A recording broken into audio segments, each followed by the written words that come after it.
Assalamualaikum warahmatullahi wabarakatuh. Oke teman-teman, ketemu lagi di channel saya motor ya. Ini ada motor Honda C70 ya. Basicnya dari Honda Supra X125 mesinnya. Dia rubah sasis saja. Kemudian yang ingin saya perjelas hari ini itu tentang ini teman-teman. Teman-teman mungkin pernah melihat ya, ada plat kopling yang digerenda kayak gini. Jadi permukaannya ini dikasarin, atau ada juga yang di titik-titik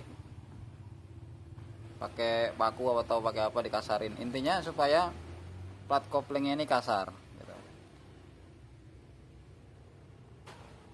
Kemudian ada juga mangkok ganda misalnya.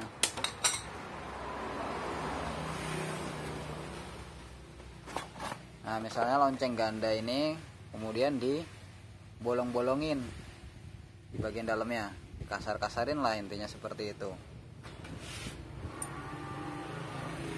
Nah mungkin tujuan dari orang yang melakukan hal itu, misalnya kayak ini, tujuan orang yang mengkasar ini itu supaya dia lebih keset ya teman-teman, lebih seret.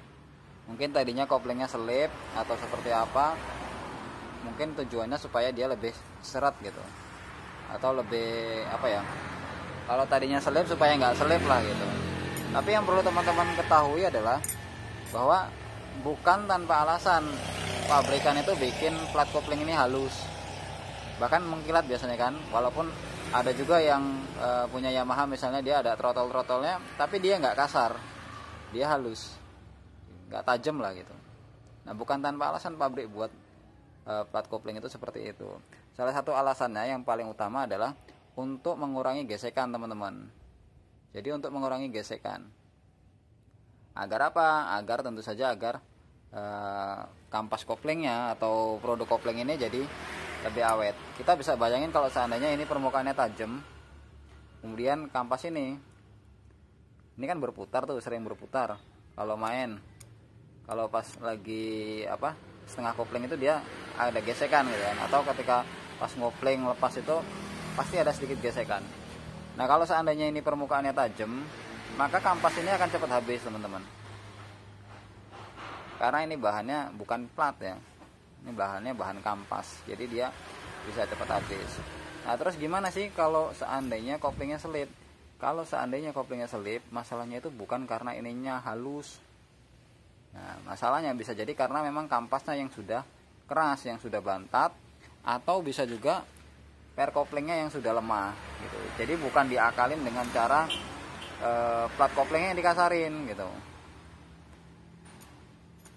Mendingan ngakalin pernya agak dikerasin gitu, daripada ngakalin plat kopling ini yang kemudian dikasarin gitu. Tapi nanti kalau per ini dikerasin juga efeknya waktu masuk gigi kemudian turun gigi itu juga incekannya jadi lebih keras kalau kopling itu kopling otomatis ya teman-teman ya. Jadi yang terbaik ya tetap harus diganti gitu. Kalau seandainya belum punya dana yang cukup ya nggak apa-apa pakai yang KW, misalnya pakai merek-merek Federal, Aspira atau lain sebagainya. Jadi jangan sampai seperti ini, karena ini efeknya nanti bisa bikin kampas kopling cepat habis. Kalau kampas kopling cepat habis, nanti kalau ini udah habis nih misalnya kampasnya, tinggal platnya aja, tentu saja yang terjadi adalah besi bergesekan dengan besi. Jadinya nanti di bagian paling bawah dan paling atas itu satelitnya bisa ikut kemakan gitu teman-teman. Jadi nanti efeknya menjalar kemana-mana. Terus bagaimana sih dengan produk ganda misalnya, yang kemudian ininya ada yang dilubang-lubangi, ya kan, ada juga yang dibolong-bolongin. Itu seperti apa? Padahal dari pabrik sendiri juga ada yang bolong gitu kan di ujungnya, kemudian ditambahin bolongan. Nah tujuan dari lubang ini itu bukan supaya seret teman-teman, makanya ini ditaruh di pinggir ya lubangnya, bukan di tengah-tengah sini. Tujuannya bukan supaya dia seret, tapi apa? Ini untuk siring, untuk buang kotoran dari gesekan kampas dengan lonceng ganda ini. Begitu juga dengan tromol, biasanya ada lubangnya. Nah kalau pun seandainya teman-teman mau melubangi di bagian tengahnya sini, sebenarnya nggak ada masalah gitu, asal dibuat halus, nggak kasar gitu.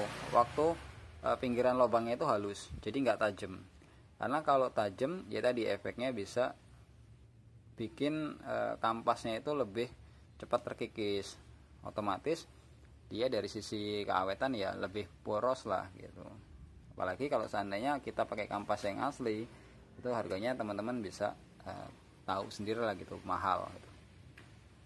Oke, itu yang ingin saya sampaikan di video kali ini.